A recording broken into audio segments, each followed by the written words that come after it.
e veniamo a parlare proprio del progetto PrepSoil e di quello che stiamo facendo come fondazione all'interno del progetto. E il pacchetto di lavoro 2, che è quello che ha portato noi a organizzare questo workshop, punta all'analisi e alla valutazione delle necessità del suolo o soil needs, che assieme a quell'insieme di parametri che già Pablo ha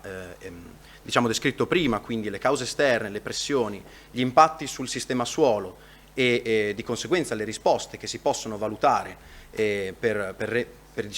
tutelare meglio questa risorsa, è una valutazione molto importante e anche propedeutica per quello che è la creazione di una base di conoscenze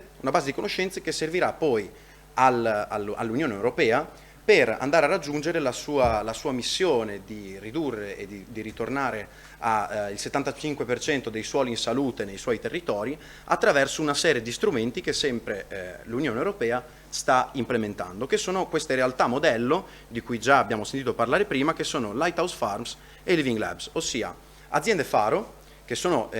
rappresentative per l'utilizzo di un particolare tipo di buone pratiche per il suolo, e i cosiddetti laboratori viventi, che sono delle altre aziende, aziende centro di ricerca. Dunque, in particolare col progetto PrepSoil ci si sofferma su delle regioni rappresentative per l'uso del suolo e per le caratteristiche che i suoli hanno in queste circoscrizioni territoriali, e una di queste, l'unica sita in Italia, è stata identificata nell'area della pianura emiliano-romagnola. Perché è stata scelta questa regione? È stata scelta quest'area principalmente per via delle sue caratteristiche pedoclimatiche e per l'uso del suolo. Non a caso la regione Emilia-Romagna è particolarmente importante e rilevante per quanto riguarda il suo uso agricolo e la densa presenza di stakeholder, quindi portatori di interesse particolarmente importanti. Inoltre la presenza del fiume Po non è da sottovalutare e quindi su questa regione noi ci siamo concentrati. La regione c'è presente un'interessante percentuale di uso urbano e industriale. E come abbiamo effettuato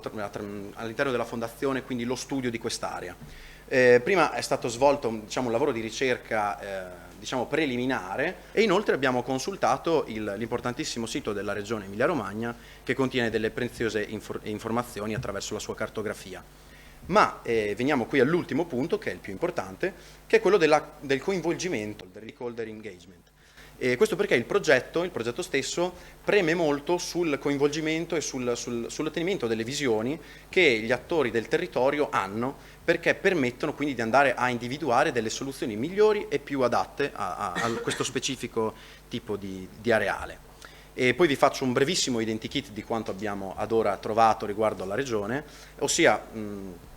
l'uso principale, come già dicevo, è quello agricolo, seguito da quello urbano e industriale, e il clima che è stato identificato dai vari